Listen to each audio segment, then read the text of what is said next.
Plug Eldorado. O mundo da informática com Tarcísio de Carvalho e Pierluigi Piazzi.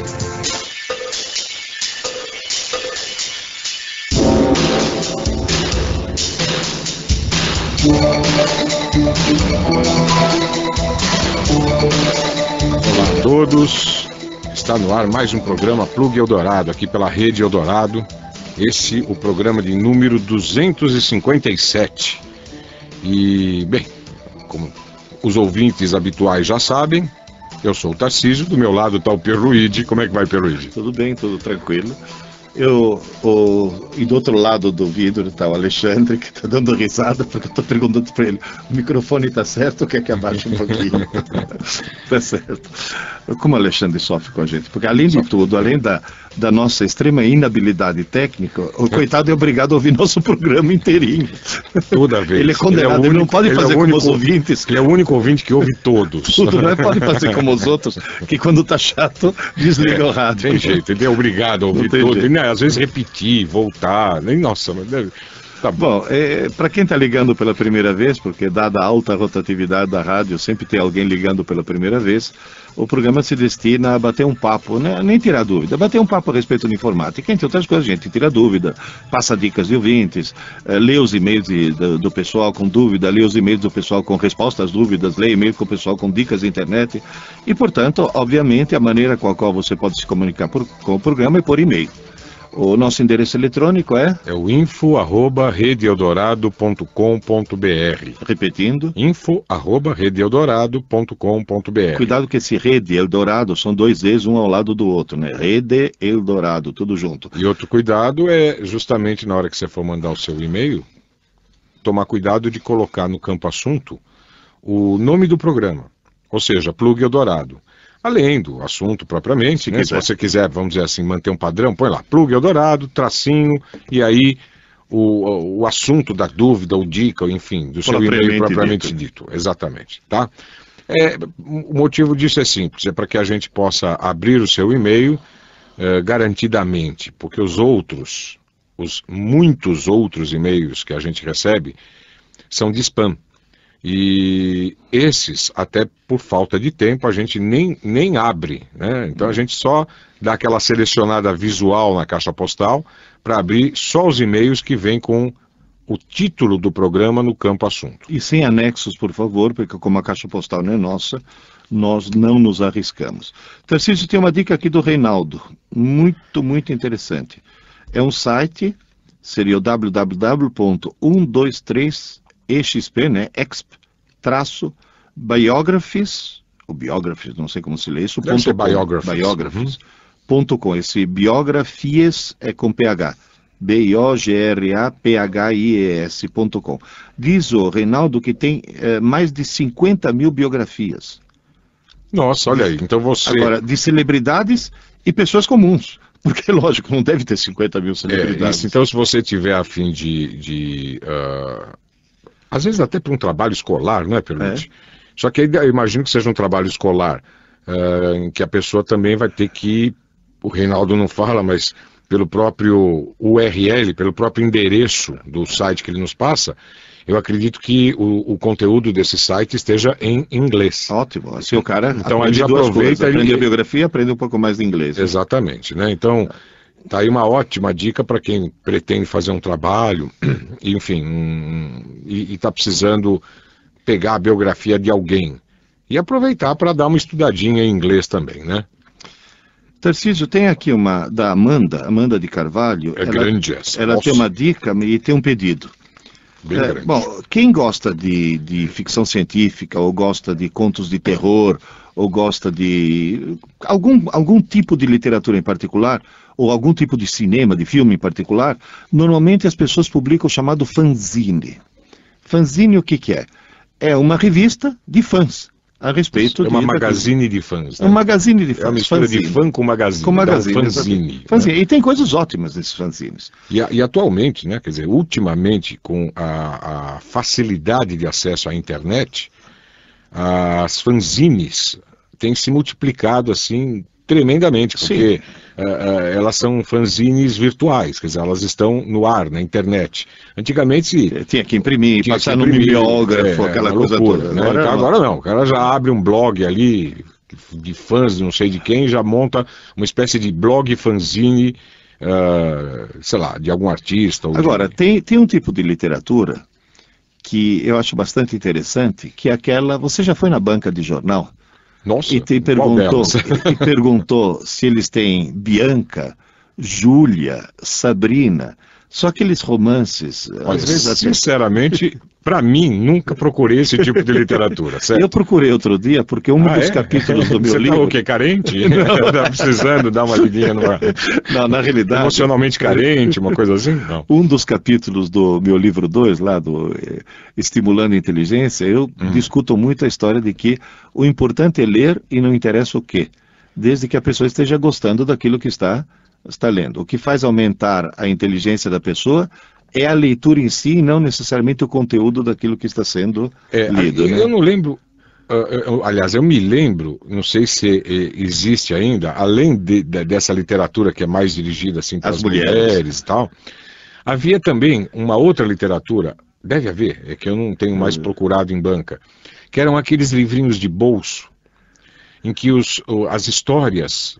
Normalmente eram seriados, tinha um de faroeste, outro de espião, outro de não sei o quê. Uma chamava FBI. Uma chamava FBI, outra chamava alguma coisa que tinha a ver com o Oeste.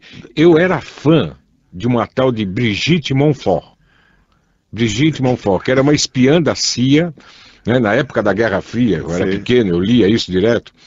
Nossa, eu não perdia um, eu fazia coleção, né, desses livrinhos, e eu ficava impressionado com a precisão do tamanho do texto, porque todos os livrinhos, todos, e assim, não havia uma exceção, tinham 128 páginas. Ah, sim. Todos, não, pessoal, todos. Eles escreviam histórias sobre encomenda. Os autores são remunerados por palavra. Então, você sabia disso? Deve ser. Então, não, são remunerados por palavra. Mas eu achava impressionante a precisão dos autores. Brigitte Montfort. Que idade você tem? Eu tenho mais de 50, né? Pois então, eu tenho mais do que isso, eu era fã, assim, perdidamente, da Brigitte Bardot. Não, também. Mas é que a Brigitte Montfort era uma personagem de ficção, do mundo da... era aquela espiã irresistível. É uma espécie de James Bond de saias. De saias. Ou melhor, sem saias.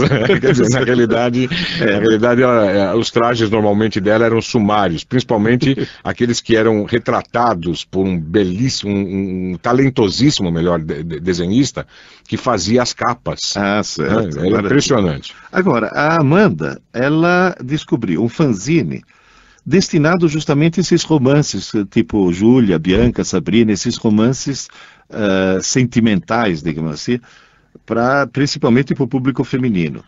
E é o www.romanzine. Agora vem o Justech, que se escreve assim, Justettech. Deve ser assim, a junção das palavras Just e Tech. Apenas tecnologia. Que é o começo de tecnologia. Isso. Just Tech, é Justtech. Então é www.romanzine.justech.com.br.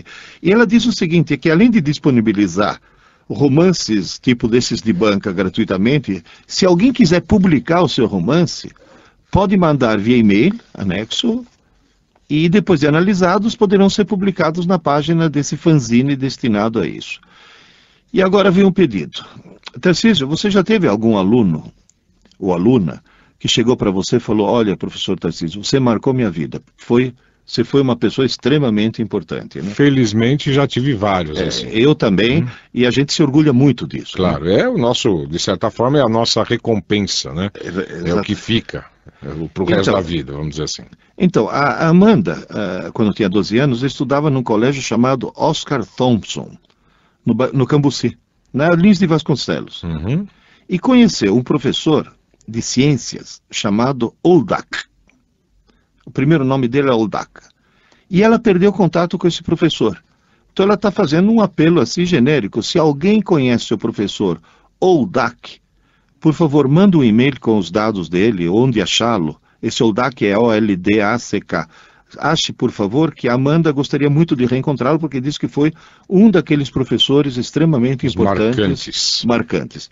E para esse tipo de apelo a gente atende, né, Tarcísio? Nós, como professores, atendemos. Agora nós temos aqui uma dúvida da Mônica. Nossa, hoje está feminino, né? Está bastante feminino. A Mônica diz o seguinte: meu antivírus é o Avast 4.8 Home Edition. Muito bem, o Avast é um bom antivírus. Ele detectou já há algum tempo 4 vírus que ainda não foram exterminados. Ele mandou colocar no isolamento, na quarentena, né? Uhum. Então, ela diz, eu tenho os seguintes arquivos em quarentena. Eu vou ler só o final do arquivo. P2P networking.exe, P2P setup.exe.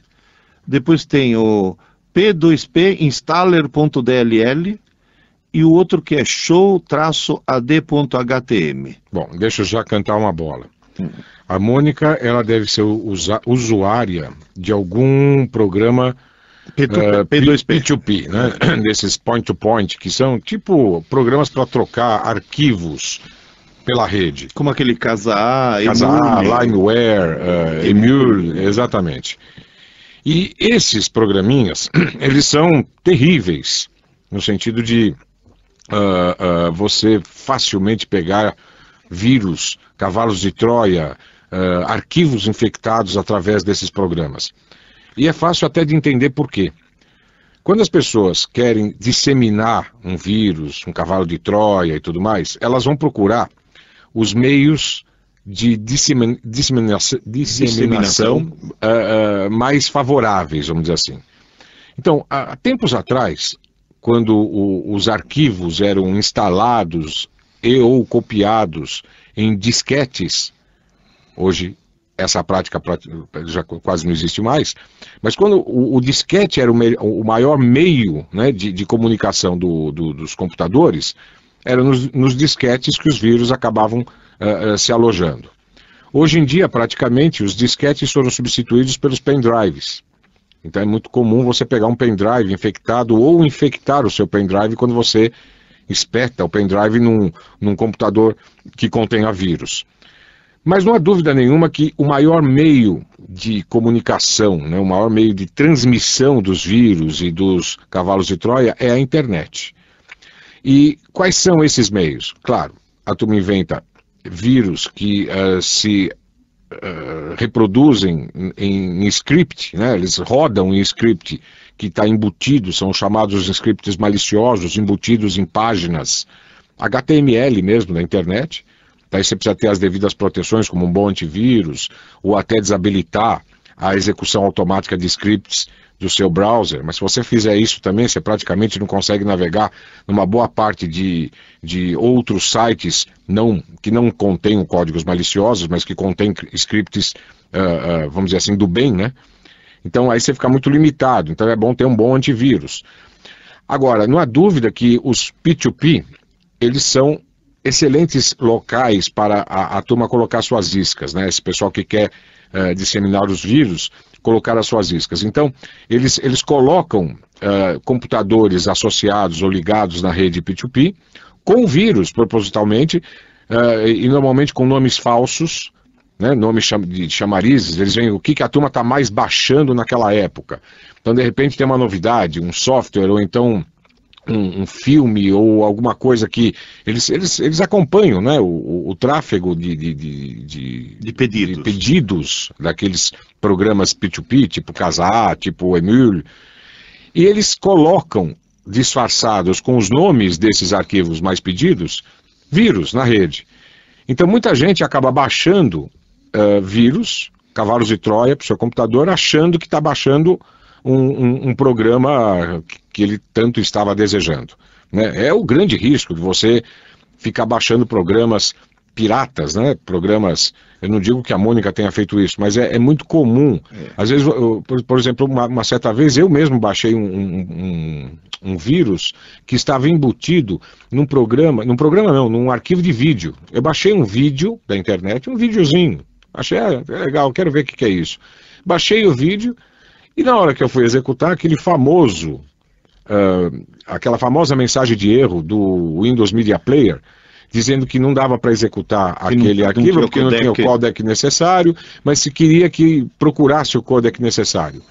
E eu, na época, ingenuamente disse que sim. E na realidade, na hora de procurar o tal do codec, ele não procurou codec nenhum. O que ele fez foi ir num site, quer dizer, havia uma instrução no vídeo, entre aspas, que não era vídeo coisa nenhuma, embutida, que remetia você para um site e lá daquele site ele pegava um cavalo de Troia e instalava no seu computador. É. Né? Então, precisa tomar muito cuidado com isso. Agora, diz aqui a Mônica, uma coisa diz. Eu baixei um tal Malwarebytes Anti-Malware 1.34. Agora ela pergunta, como faço para o programa acessar a quarentena? Porque ela quer recuperar esses arquivos. Veja bem, Mônica, se estão lá na quarentena, deixa. A finalidade da quarentena é exatamente essa, né? É você jogar lá, quer dizer, na realidade o antivírus joga lá os arquivos que ele descobre que são temporários. Temporários não, são arquivos infectados. E lá os deixa.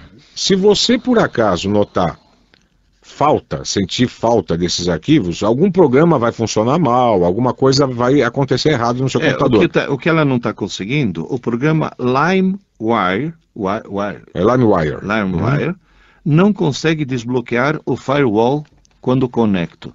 Já verifiquei no firewall do Windows, tudo certo para a exceção do programa P2P, né, P2P. Também tudo certo na configuração do Lime. Essa função de desbloquear o firewall tem a ver com os arquivos infectados? Provavelmente sim.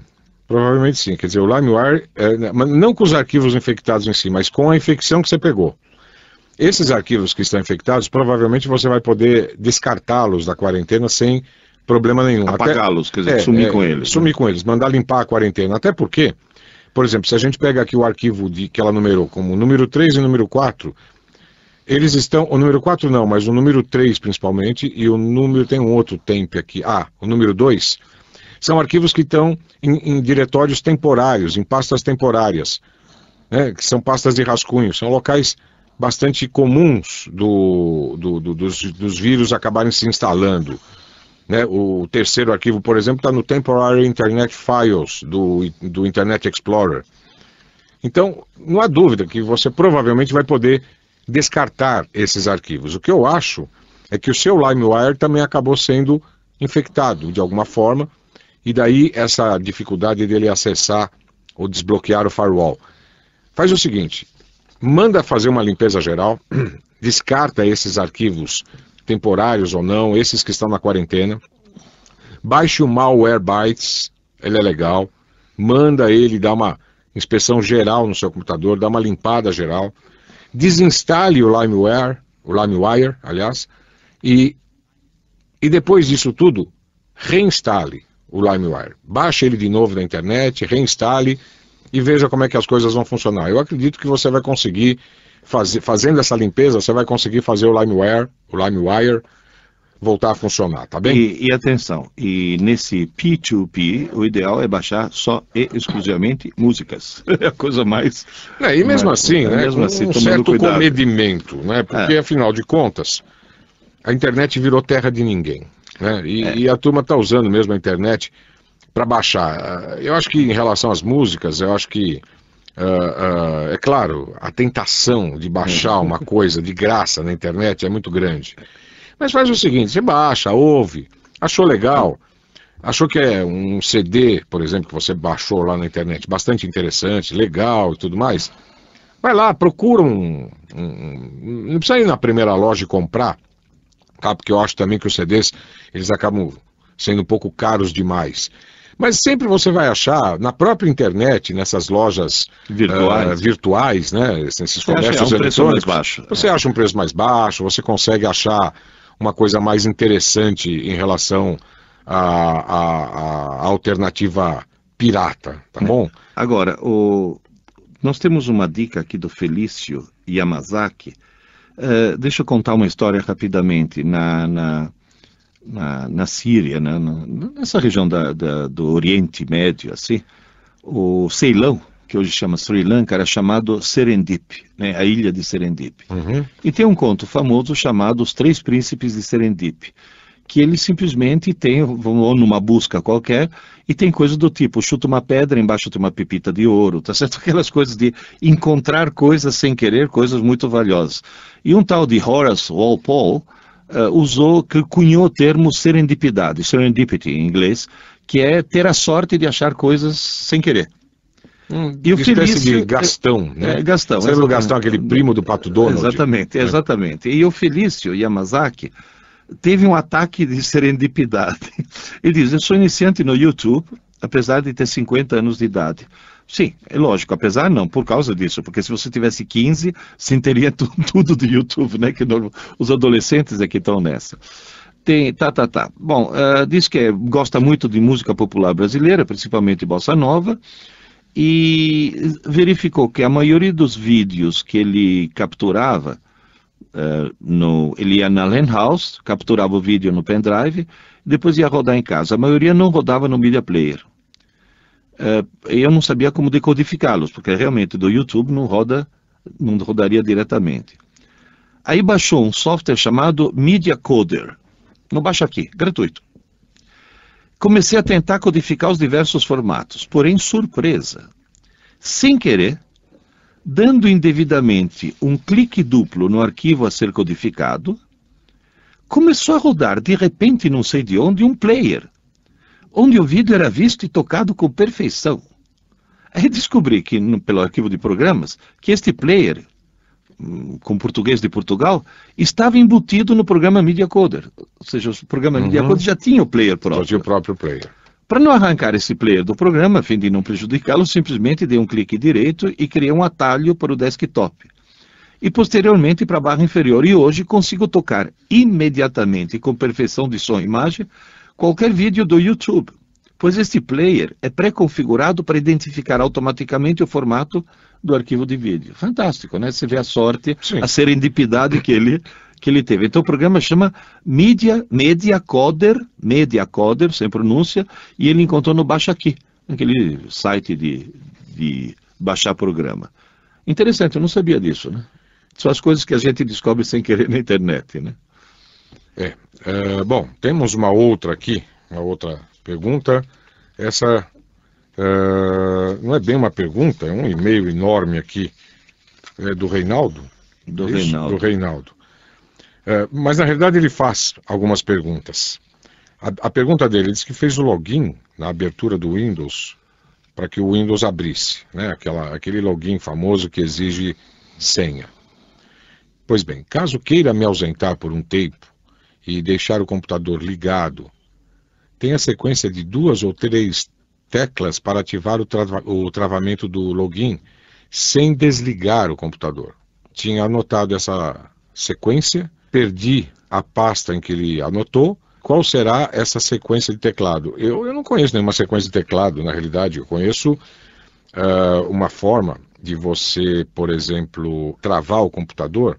Quer dizer, travar o computador entre aspas, né? Porque se alguém quiser lá meter o dedo no botão desliga, sim, durante 5 segundos, ele vai desligar o computador de uma forma um pouco brutal. Um pouco brutal, vamos dizer assim, mas vai acabar desligando. Então você não vai conseguir evitar o desligamento. Mas para evitar o acesso, o que eu faria no seu caso, bom, deve haver essa sequência aí. O Reinaldo já trabalha ou mexe um bom tempo com programas, com computadores e tudo mais, né? Um ouvinte assíduo nosso aqui, já de longa data, então ele deve realmente ter anotado alguma coisa. Eu desconheço que atalho é esse, que combinação de teclas é essa, Ctrl alguma coisa que faz com que o computador fique bloqueado, vamos dizer assim. Agora, para bloquear o computador sem precisar usar essa sequência, eu simplesmente colocaria um salva-telas com senha. Quer dizer, deixa um salva-telas com senha rodando no seu computador. Configura ele lá para entrar dali 10 minutos de inatividade. Pois bem, aí você espera esses 10 minutinhos, espera o salva-tela entrar, acabou. O computador fica bloqueado, ninguém vai conseguir mexer nele, porque o salva-telas, toda vez que alguém acionar mouse ou teclado ou coisa parecida, o salva-telas vai acabar solicitando uma senha para que o controle do computador seja recuperado, né? Agora, se algum ouvinte souber especificamente dessa sequência que o Reinaldo está falando, Você conhece essa sequência? Eu não. Eu não lembro nenhuma sequência dessa. De qualquer A forma... única que eu conheço é o famoso Ctrl-Alt-Del. O Ctrl-Alt-Del é famosa, né? Ou então aquelas combinações de atalhos, né? Que a gente às vezes usa, Ctrl-C, Ctrl-V para copiar, colar, essas coisas todas. Mas a sequência para deixar o computador ligado, com o computador ligado para 2 ou 3 teclas, ativar o travamento do login sem desligar o computador, eu não conheço. Eu faria isso, como eu já disse, pelo próprio salva-tela, né? Configurando uma senha no salva-tela. Agora, por falar em sequências ou coisas desse tipo, uma coisa que eu notei, eu faço muitas palestras e, obviamente, em todas essas palestras, eu me defronto com um computador já montado, um datashow já montado, portanto, o único trabalho que eu tenho é espetar o pendrive nesse computador, pegar o vírus que já me acostumei, eu só colocar no computador da escola que entra um vírus, isso é batata, né? É praxe. É praxe. É praxe. E aí, o que eu sugiro sempre é pegar a minha apresentação, copiar para o desktop, porque assim fica mais rápido, assim eu já consigo tirar meu pendrive, com o vírus, obviamente, consigo tirar meu pendrive e acabo não esquecendo o pendrive em alguma cidade por aí, né? Uhum. E eu já notei uma coisa, que eu pego a pasta que eu quero copiar para o desktop, clico com o botão direito, arrasto até o desktop e na hora que eu solto o botão aparece um menu que diz copiar aqui. Eu copio. É um movimento só, tchum, paf. Uhum. Eu notei que a esmagadora maioria das pessoas clica em cima da pasta, põe copiar, aí vai no desktop, clica com o botão direito, põe colar, faz o copiar, colar, quer dizer, não é que dá muito mais trabalho, certamente, mas se existe um caminho... Um único passo, né? Uma única ação para resolver o problema. Uma outra coisa que foi você que me ensinou há muito tempo atrás, e eu faço, e as pessoas ficam surpresas. Para abrir o gerenciador de arquivos do Windows, você se lembra que você me falou, você aperta a teclinha Windows, a teclinha do logotipo do Windows, E de Explorer, e se abre. As pessoas acham que é uma mágica, é uma coisa assim fantástica. O que ele fez mesmo? O que ele Como fez? É que ele conseguiu? De câmera lenta agora, replay. É uma coisa assim gozadíssima. Vamos agora a um intervalinho, a gente volta já, segura aí, com o segundo bloco do programa de hoje.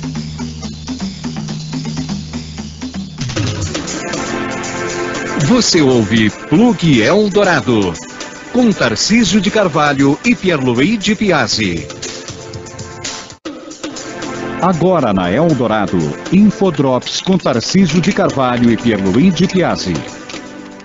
Muitas vezes o homem é impedido ou tem dificuldades de se locomover devido à ocorrência de obstáculos naturais. Um exemplo típico é um rio que se interpõe no caminho de uma estrada ou mesmo uma baía que separa 2 cidades, como ocorre no caso do Rio de Janeiro e Niterói. A solução mais simples, porém não a mais barata, é a construção de pontes. Milhares de pontes espalhadas pelo mundo facilitam a locomoção das pessoas e, muitas vezes, embelezam a paisagem pelas suas formas e arquitetura ou pela sua grandiosidade. Conheça através de belíssimas fotografias as mais bonitas pontes do mundo visitando a página World's Most Beautiful Bridges. É claro que a Golden Gate de São Francisco está lá. Esperamos que em breve a maior ponte estaiada em curva do mundo, que está localizada em São Paulo, também esteja. Bem, para acessar essas fotos, acesse www.intermatica.org e procure pelo Infodrop de número 933.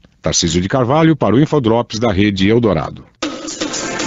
Infodrops na Eldorado.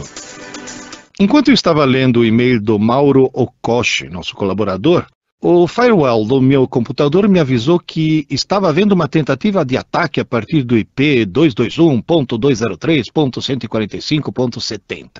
Imediatamente carreguei o site que o próprio Mauro estava indicando naquele e-mail, no MaxMind. E imediatamente vi que o ataque estava partindo da China. Ou seja, é um site onde você coloca o IP do teu agressor e imediatamente ele localiza a partir de que servidor esse ataque estava sendo enviado. Muito interessante e para aumentar um pouco também a segurança e eventualmente denunciar determinados hackers que estejam tentando cometer ações ilegais. O link direto para esse MaxMind você encontra no Infodrop número 356. Basta entrar no www.intermatica.org, clicar no botão Infodrops e procurar o número 356, 356. Pierluigi Piazzi para Infodrops da Rádio Eldorado. Infodrops, com Tarcísio de Carvalho e Pierluigi Piazzi. De volta com Plug Eldorado. Tarcísio de Carvalho e Pierluigi Piazzi.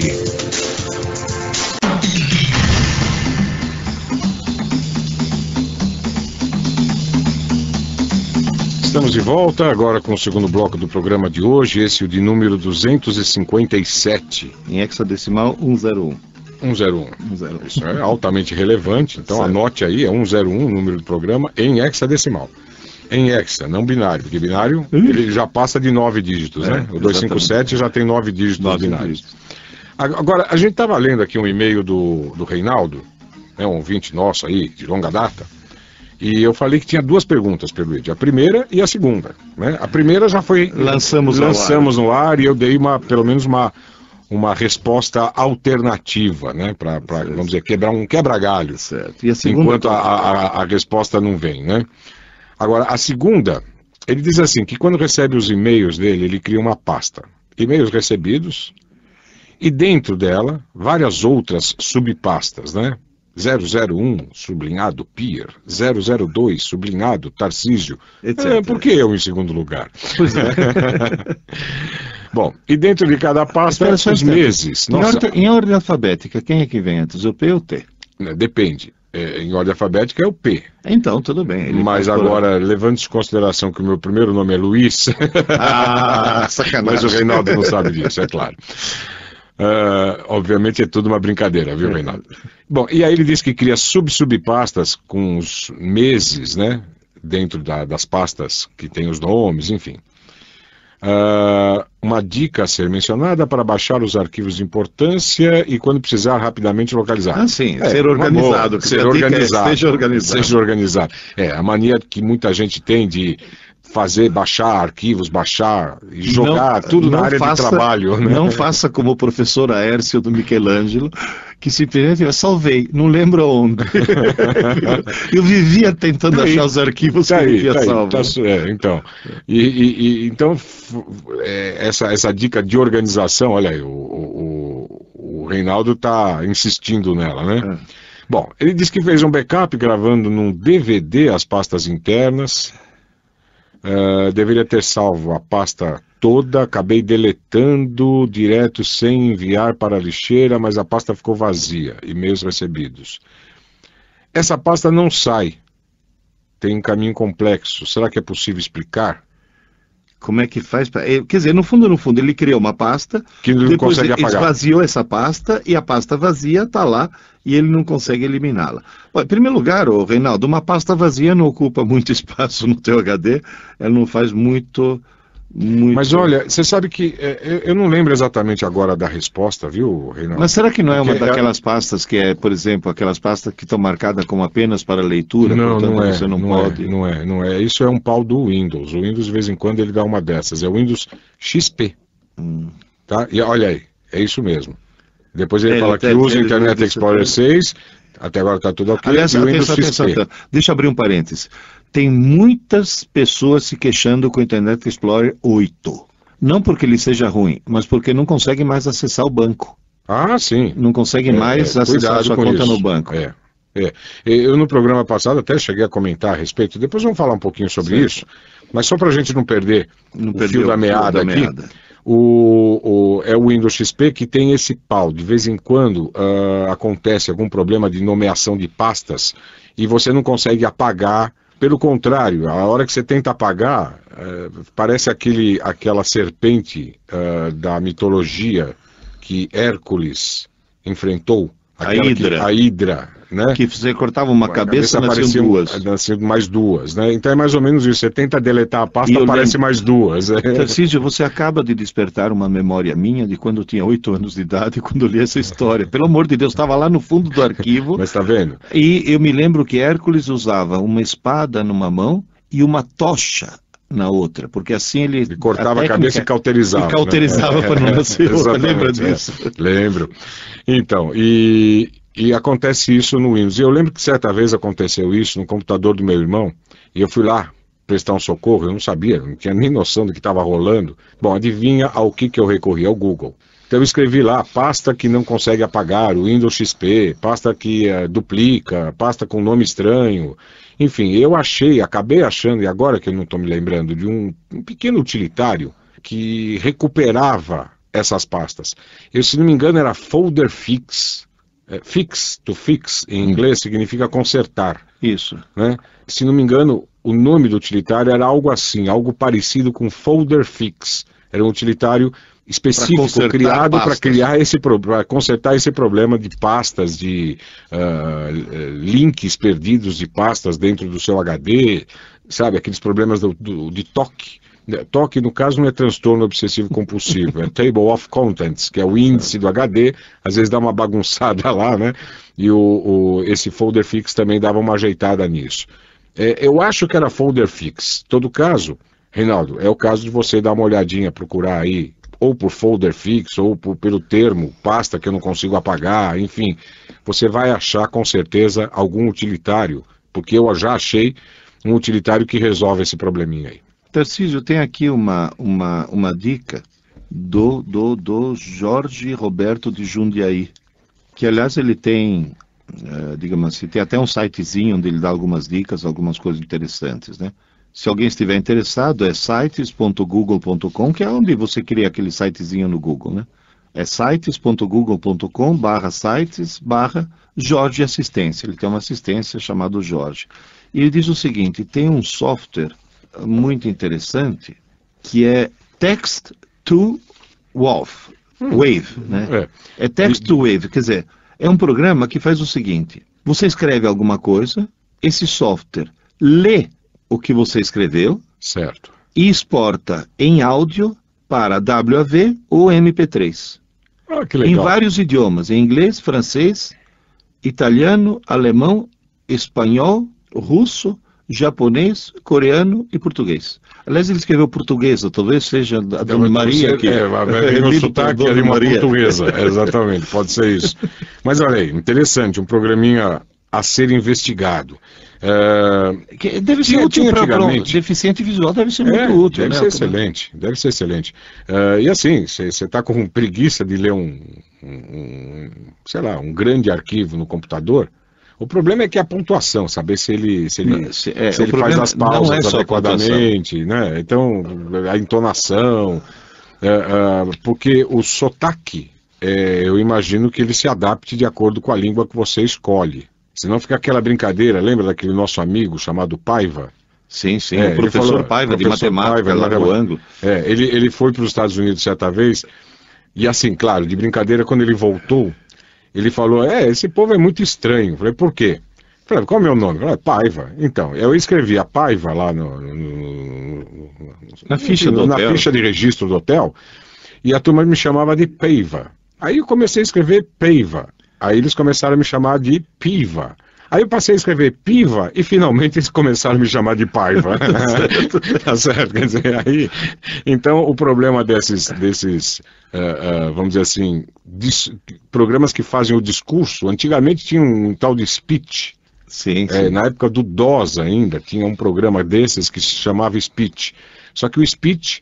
ele era um programa que lia textos e dava o devido sotaque em inglês, né? Então, era terrível. Eu punha lá o nome da minha filha, Carolina, claro que ele falava Carolina, né? Quer dizer, não tinha jeito. É que o meu celular é assim, ele toca, e se a pessoa está registrada com o nome, ele toca e fala o nome da pessoa, só que ele fala com sotaque, ia ser absolutamente incompreensível. Exato. Né? Então, esse texto WAV, né? WAV, que vem de wave, né, que significa onda em inglês, que é o formato de onda do arquivo sonoro, ele exportaria um texto para o wave e para MP3. Também para MP3. Agora, ele fala desse programa Testo to WAV, mas ele dá o URL, o lugar onde ele pode ser... talvez no site dele, naquele sites.google.com/site/Jorge Assistência. Vamos dar uma procurada lá. Dá uma procurada lá. Vê. Tem mais, falando em entonações e sotaques, o Antônio Roleira repete aquela dica, aquele How J Say, né? Quer dizer, é um infodrops, inclusive, que nós colocamos, que é o www.howjsay, HOWJSAY.com, que é justamente aquele onde você coloca a palavra e você ouve a pronúncia correspondente em inglês, né, obviamente. Né? Respondendo e complementando, na realidade, uma dúvida que surgiu no programa passado, de uma ouvinte nossa que tinha um desses dicionários falados da língua inglesa e que, por algum motivo, ela tinha perdido o disquete ou CD de instalação, ela queria saber onde ela podia arrumar um outro. E esse HowJSay, né, o HOWJSAY, né, www.howjsay.com, é um site onde online você acessa um dicionário e ele te diz, né, qual é, ele te fala a palavra, né, você lá através das caixinhas de som do seu computador, você escuta a correta pronúncia da palavra que você estiver pesquisando. É uma excelente alternativa lá para aquela nossa ouvinte que havia perdido o disquete de instalação do dicionário dela, e uma excelente dica, né, que a gente, conforme o período disse, já tínhamos dado há tempos atrás um infodrop, estamos só reiterando, uma excelente dica para quem aprende a língua inglesa e precisa conhecer a devida pronúncia de uma determinada palavra, né, uma ou várias. Obrigado, então, Antônio Roleira, que tem uma grande virtude, além de ser um ouvinte do programa. É palmeirense. É palmeirense, Antônio Roleira. Agora, o Adriano, que se intitula Adriano Trifásico. Trifásico. Ele tem justamente um problema elétrico. Ele é trifásico com Z. Ele tem um problema elétrico, inclusive. Uhum. Ele disse que comprou um computador, um Core 2 Dual, memória 4 GB, HD de 500 GB. Uau! Barbaridade. Pois bem, eu ligo mais ou menos de 2 a 3 horas por dia, não mais. O problema é que minha conta de luz quase triplicou no primeiro mês. Eu entrei no Google, fiz uma pesquisa de energia elétrica dos computadores, consumo. Uhum. Nos artigos que li, vi que nos PCs novos, o consumo de energia é bem menor do que nos anteriores, realmente. Certo. Principalmente se você tiver um display que não seja o famoso CRT, tubo de raios catódicos, que seja um display LCD. Aí o consumo cai mesmo. Cai muito, muito.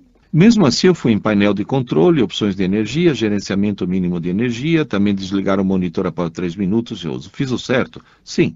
Será que esse PC, pela configuração, é muito gastão?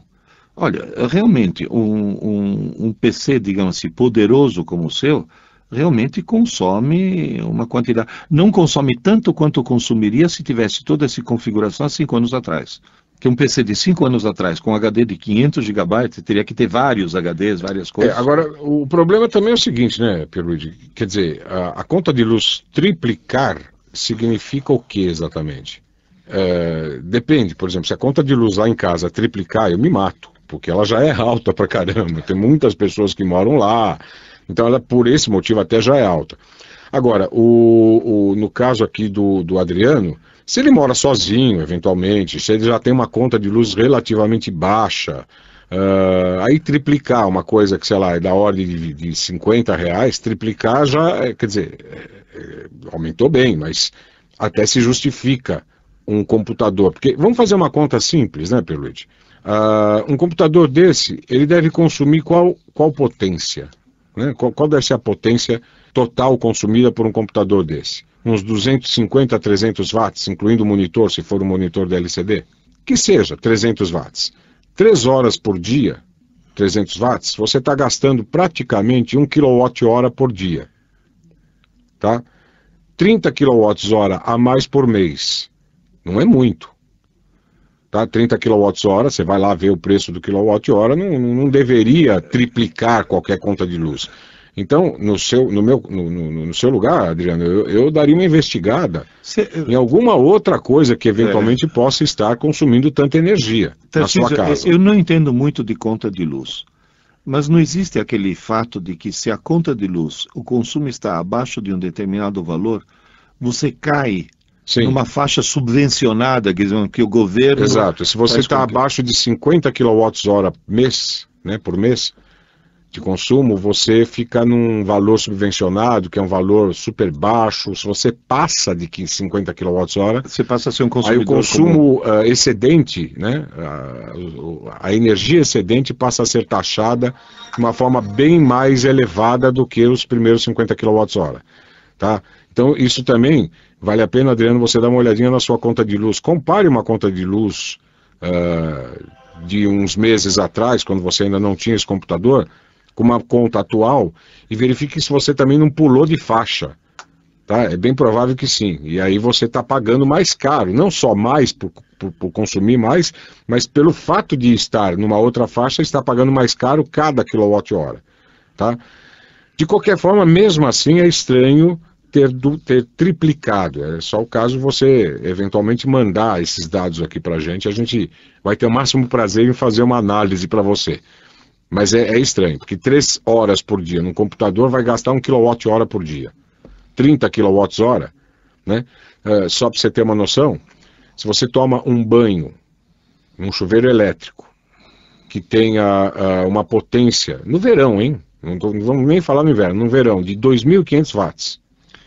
Né? Sim, se o banho durar meia hora, você já está gastando mais que 1 kWh. Você já está gastando mais que o computador. Se você tomar um banho de meia hora por dia no chuveiro, com a posição da chavinha dele no verão, você já vai estar gastando mais do que esse computador aqui, né, no mês inteiro. Por isso que loira não toma banho na primavera e no outono, né? Tá certo. Porque o chuveiro dela só tem verão e inverno. Não, mas então... agora já lançaram o que tem as 4 As posições. 4 estações, Já lançaram, já está resolvido.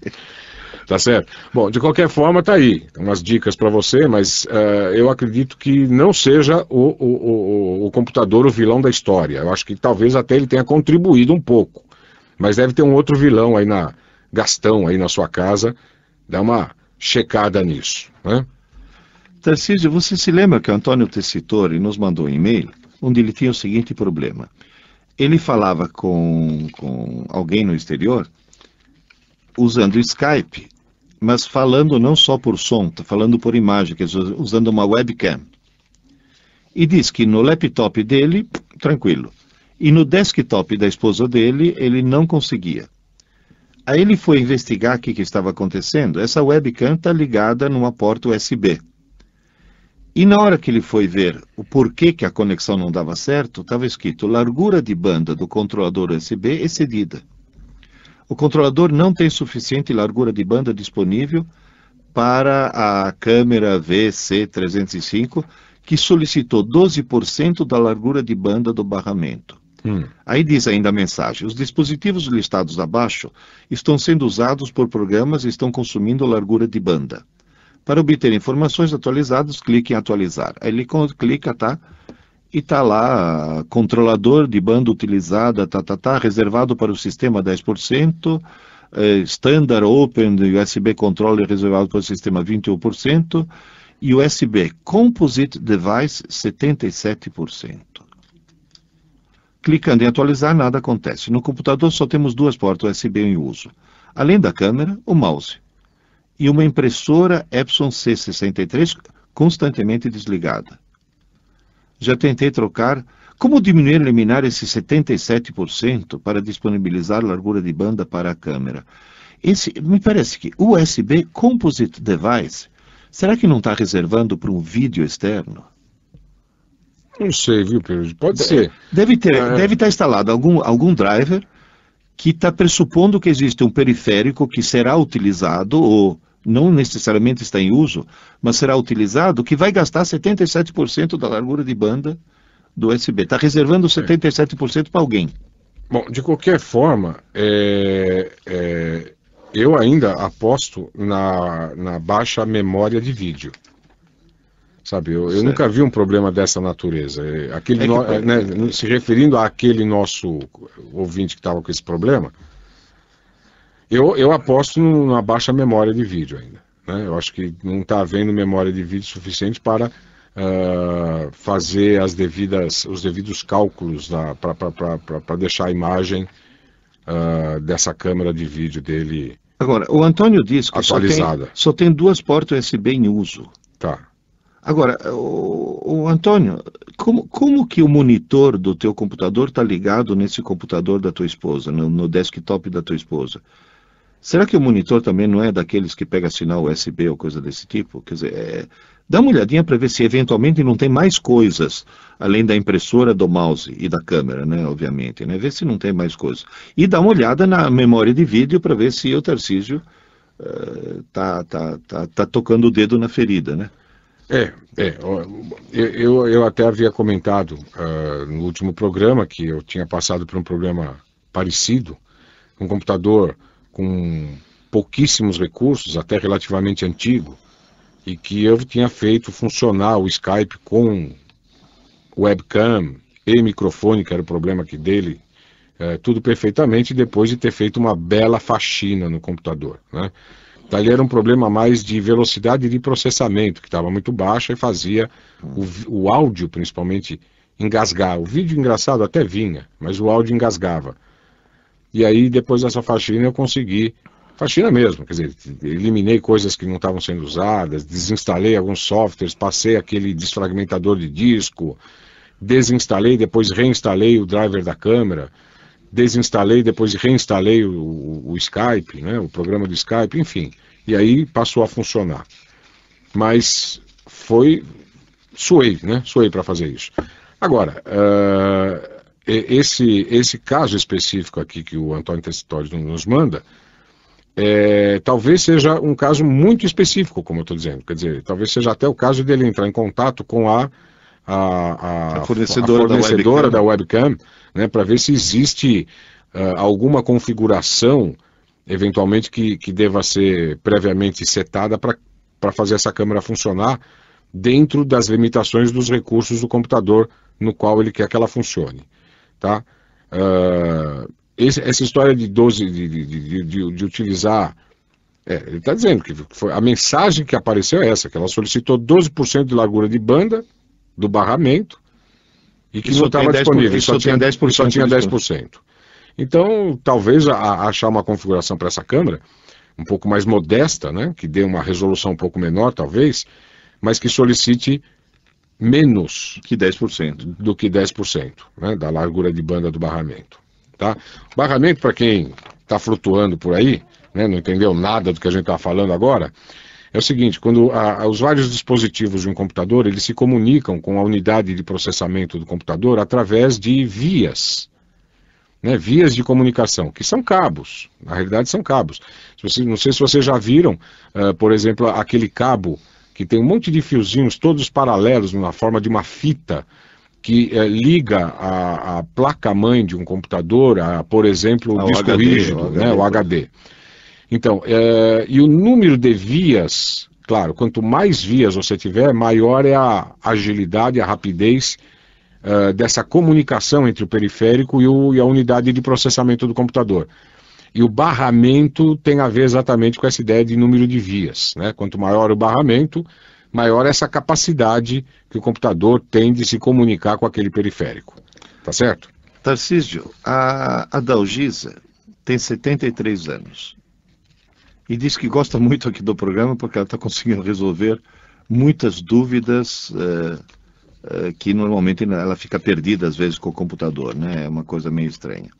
Diz: estou estranhando que não consigo mais ouvi-los pelo rádio. Ligo no mesmo horário e tem outro programa no lugar. Já entrei no site de vocês, no Território Dourado, para ver o horário do programa, mas não consta nada. Gostaria de saber o que está acontecendo. Adalgisa, eu desconfio uma coisa. Eu desconfio que o Tarcísio e eu morremos, a gente não sabe disso. A gente não sabe. Fomos parar no inferno e a nossa condenação eterna é ficar trancados no estúdio, tá certo? Falando a respeito de informática. Provavelmente é isso que aconteceu. Não, com certeza não foi, viu, Adalgisa? Na realidade, a gente está bem vivinho aqui, estamos no ar, estamos falando, provavelmente... Estamos atrás de uma vidraça, e aqui o estúdio está sendo visitado por turistas, não sei quem são, acabou de passar uma loira que deu uma piscadinha para mim. Então acho que a gente não está bem no inferno. Pois é bem diferente disso, não é, Luiz? Pode ter certeza, mas de qualquer forma, o que eu quero dizer aqui é que provavelmente acontece às vezes um remanejamento do horário do programa devido a outros eventos que podem, vamos dizer assim, interferir nesse remanejamento da grade de programação da rádio, né? Então nem sempre o programa vai exatamente no mesmo horário. O horário oficial dele é sábado às 2 da tarde, com outras reprises no domingo logo cedinho às 5 da manhã e outras aí de madrugada durante a semana, né? Mas o horário oficial do programa é sábado às 2 horas da tarde. Acontece que às vezes, eventualmente devido a uma jornada esportiva ou outra que acontecem, você pode ter calhado aí de tentar sintonizar o programa num horário, num dia em que ele não foi ao ar naquele horário, tá? Mas insista que você vai acabar pegando aí, viu, Adalgisa, o horário de volta aí, que oficialmente é sábado às 2 horas da tarde para a estreia do programa. Depois não estou nem contando aí as reprises, tá bom? Agora, só para finalizar, a gente tinha prometido o alerta, vamos repeti-lo. O Jefferson diz o seguinte: outro dia foi lançada a versão final do Internet Explorer 8. Tem um notebook com vista, um desktop. Instalei no notebook e não consigo mais acessar minha conta no Banco do Brasil. O site pede a atualização de um plugin que o navegador não reconhece e toda vez que você acessa o site, ele sempre pede a instalação do mesmo plugin. Então fica o alerta para os demais ouvintes: quem acessar banco pela internet, por enquanto, aguarde e não atualize ainda o Internet Explorer 8, até provavelmente os bancos se adaptarem à existência desse novo navegador, certo? Terceiro, Luigi, dá tempo rapidinho para mais uma, até para nos redimir daquela teoria sua que a gente poderia estar no inferno. O Amauri começa o e-mail dele dizendo: olá, abençoados. Para aumentar a memória do seu PC, tenho que levar a placa na loja para comprar a mesma, a memória. Porém, com memória maior, ou posso levar as informações que tenho como trial version, tipo de memória. Não, o melhor mesmo, o mais garantido, Amauri, é você levar o computador, tá? Porque aí o vendedor vai dizer: olha, qual essa é a memória compatível com aquela que já está, aí você não dá chabu, tá bom? Aí você consegue aumentar sem problema nenhum. Bom, vocês estão ouvindo aí a musiquinha que já está nos expulsando do horário, e isso significa que o programa acabou. A gente agradece imensamente, esperando que vocês fiquem plugados no próximo programa. Até logo a todos, até logo, Pierluigi. Até logo, Tarcísio, até logo, Alexandre, e até a semana que vem.